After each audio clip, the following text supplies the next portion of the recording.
Welcome to the next video. This is video number 4 of this 84-part series.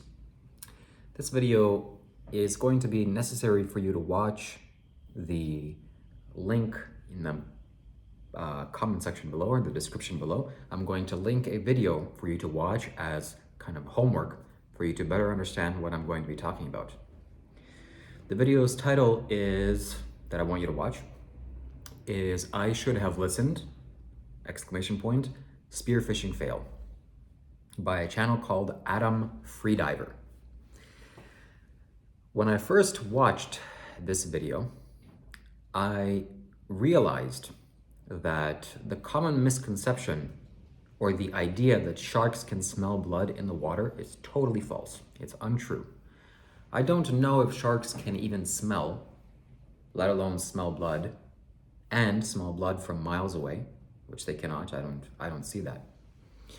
But when I saw this video, I saw the reality of why sharks are attracted to fish that are dying or attracted to bleeding animals in the water when they are miles sometimes away. They can do this because they can sense the subtle vibrations that are released from a dying animal. So for example, in this video, you can very clearly see that when the fish gets shot, it starts thrashing around and it releases all this energy like, oh my God, I'm dying and I'm in pain. And all these subtle vibrations are traveling out and they're impacting the water around it. A shark's nose is so perceptive to electromagnetic pulses that it can feel those subtle vibrations from miles away. I would guess up to a mile away. So it can be a mile away and a fish can be dying right here, and the shark, after some time, it'll sense, okay, there's something happening here. There's chaos in this part of the water. Let me go investigate.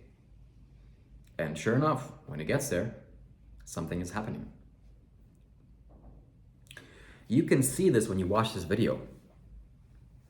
So you can observe the ocean around, and then you can observe the fish being shot and what is happening to the fish after it gets shot. It is releasing chaos. And that chaos, again, like I said, can be felt by the sharks around.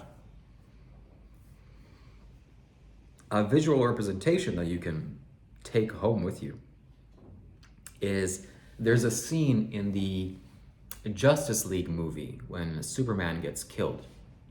And Superman gets killed and he's screaming and he's sending sound vibrations, and it's traveling out throughout the universe. And then in that movie, extraterrestrial beings sense that vibration after it reaches them, and they know, okay, Superman is dead, we should go and attack planet Earth.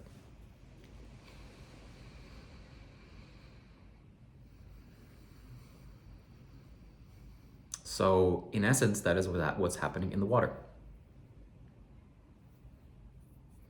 So why am I saying this? I'm saying this in two parts. Number one, because perception is very valuable. You need to learn how to attune yourself to become perceptive, to learn to open up your perception center and allow information to come in.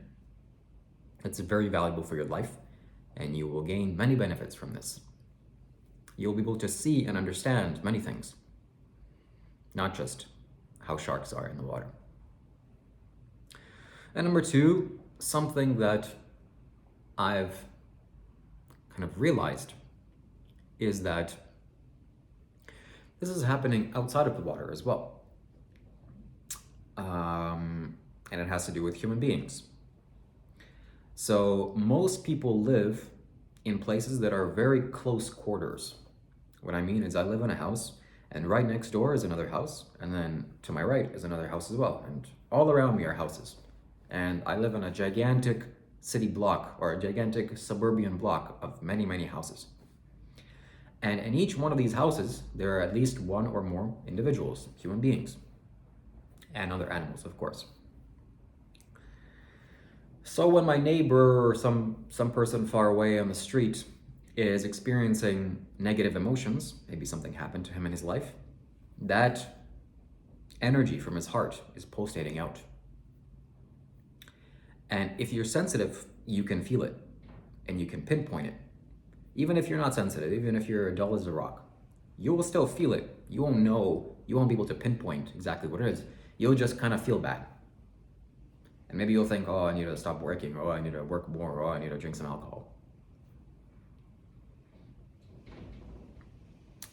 This was a very big challenge when I was living in Canada, in Toronto and Mississauga. Because I realized this fact. I realized that I'm living way too close to the people around me.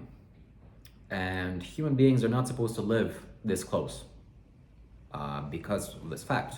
Because I can feel the hard vibrations from my neighbors, even when they're not doing anything special.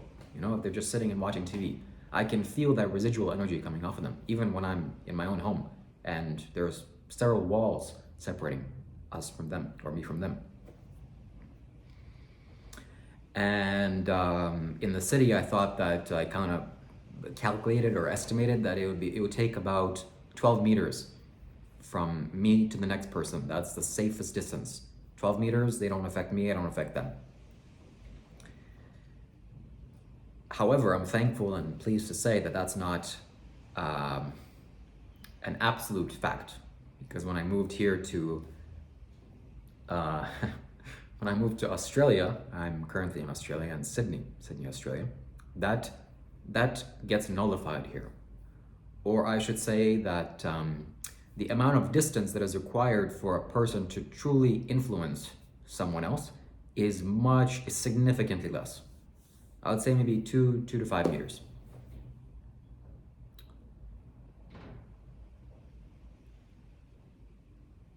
Yeah. So in Canada, I believe that to be totally safe, you would need at least 3 or 4 houses of distance between you and the next person. Here, it totally doesn't matter. A person would have to be living literally right next door to you and very close to your bedroom for them to have any kind of significant influence on you. That's just the difference of the land.